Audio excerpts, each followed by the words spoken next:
How did socialism kill Venezuela? How is it that we have a failed state, only a 3-hour flight from Miami? Center for Democracy and Development in the Americas CEO Leopoldo Martinez. He is also the editor-in-chief of IQLatino.com and the former member of the Venezuelan National Assembly. Leopoldo, welcome to the show. Thank you, Mary. You wrote an op-ed for us several years ago saying that Venezuela will be the next Zimbabwe. How did you get that right? Why did you make that prediction?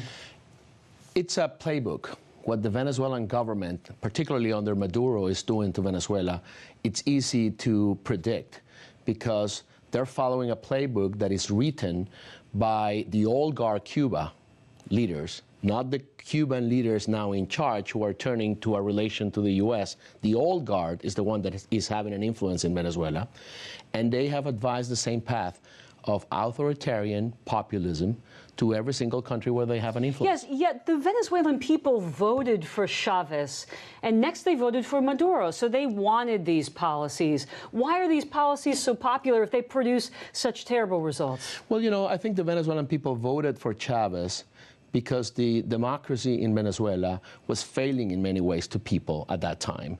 And reform was needed in the system, and changes were very painful. And he came at a time where the political class on the traditional parties had no credibility.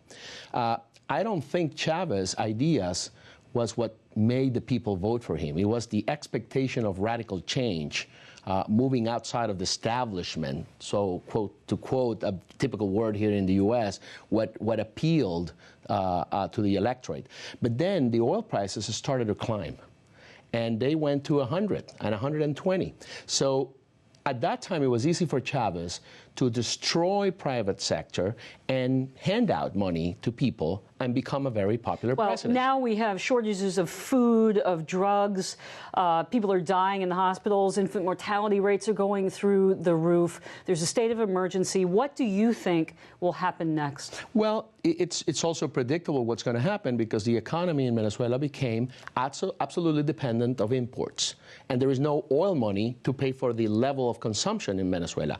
So the government will try to continue to restrict and rationalize consumption in the country, and at the same time repress dissent with a close alliance with the military.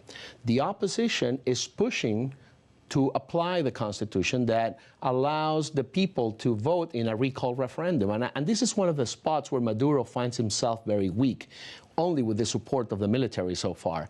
Because when we were talking about Chavez, and then we didn't comment on the fact on whether the people voted for Maduro, the people didn't vote for Maduro. The people voted for Chavez's legacy, having a confusion in their mind about what Chavez's legacy was. But what comes next? Is there going to be a military coup? Do you think there could be social unrest in the streets? There's going to be social unrest and a lot of political tension. We need to prevent a military coup in Venezuela in the way we can. And that's the role the international community must play, because the military are very much the reason why we're here. You can't possibly believe that the UN is going to interfere in any way in what happens. No, what I think is that we need to create a space of negotiation with the assistance of people in the international community that will allow. There's a lot of concern within Chavismo, Mary. I know that. I mean, we're unfortunately out of time, but we will save the conversation. We hope you'll join us again very soon. Perhaps we'll get another op-ed soon, too. So I will do it. Leopoldo Martinez, thank you very much. Thank you very much.